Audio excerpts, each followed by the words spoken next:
नवाध्याय निशुम्भ वध में अर्धनारीश्वर के श्री विग्रह की निरंतर शरण लेती हूँ। उसका वर्ण बंदूक पुष्प और सुवर्ण के समान रक्तपीत मिश्रित है। वह अपनी भुजाओं में सुंदर अक्षमाला, पाश, अंकुश और वरद मुद्रा धारण करता है। अर्धचंद्र उसका आभूषण है तथा वह 3 नेत्रों से सुशोभित है। राजा ने कहा, भगवान, आपने रक्त बीज के वध से संबंध रखने वाला देवी चरित्र का यह अद्भुत महात्म्य मुझे बतलाया।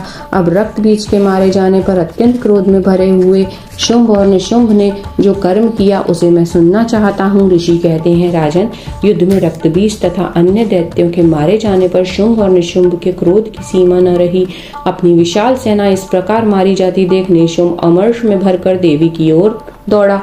उसके साथ असुरों की प्रधान सेना थी, उसके आगे पीछे तथा पार्श्व भाग में बड़े बड़े असुर थे जो क्रोध से ओठ चबाते हुए देवी को मार डालने के लिए आए। महापराक्रमी शुंभ भी अपनी सेना के साथ मात्र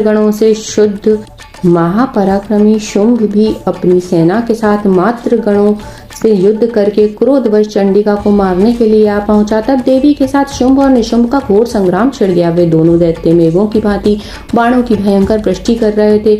उन दोनों के चलाए हुए बाणों को चंडिका ने अपने बाणों के समूह से तुरंत काट डाला और शस्त्र समूहों की वर्षा करके उन दोनों दैत्यपतियों के अंगों में भी चोट पहुंचाई। निशुंभ ने तीखी तलवार और चमकती हुई ढाल लेकर देवी के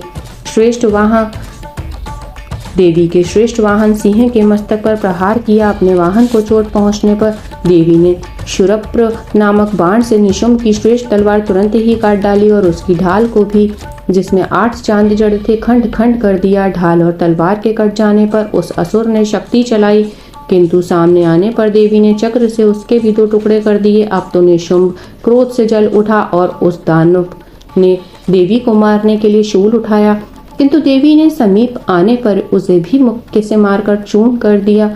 तब उसने गदा घुमाकर चंडी के ऊपर चलाई, परंतु वह भी देवी के त्रिशूल से कटकर भस्म हो गई।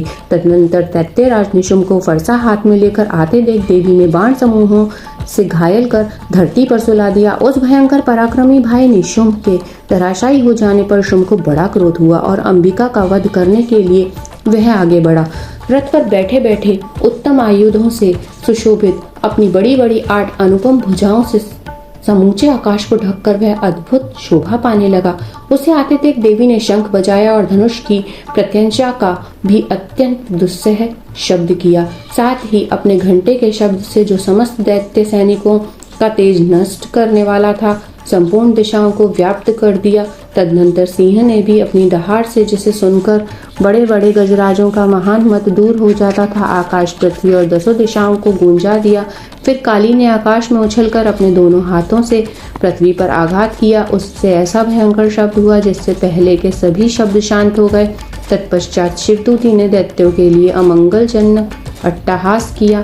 इन शब्दों को सुनकर समस्त असुर थर्रा उठे, किंतु शुंभ को बड़ा क्रोध हुआ।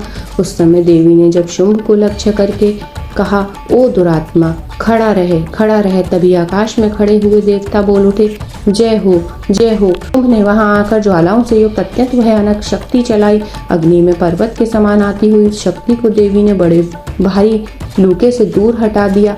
उस समय शुंभ के सिंहनाद से तीनों लोग गूंज उठे। राजन, उसकी प्रतिध्वनि से वज्रपात के समान भयानक शब्द हुआ, जिसने अन्य सब शब्दों को जीत लिया। शुंभ के चलाए हुए बाणों के देवी ने और देवी के चलाए हुए बाणों के शुंभ ने अपने भयंकर बाणों द्वारा सैकड़ों और हजारों टुकड़े कर दिए। तब क्रोध में भरी हुई चंडिका ने शुंभ को शूल से मारा। उसके आघात से मूर्छित हो वह पृथ्वी पर गिर पड़ा।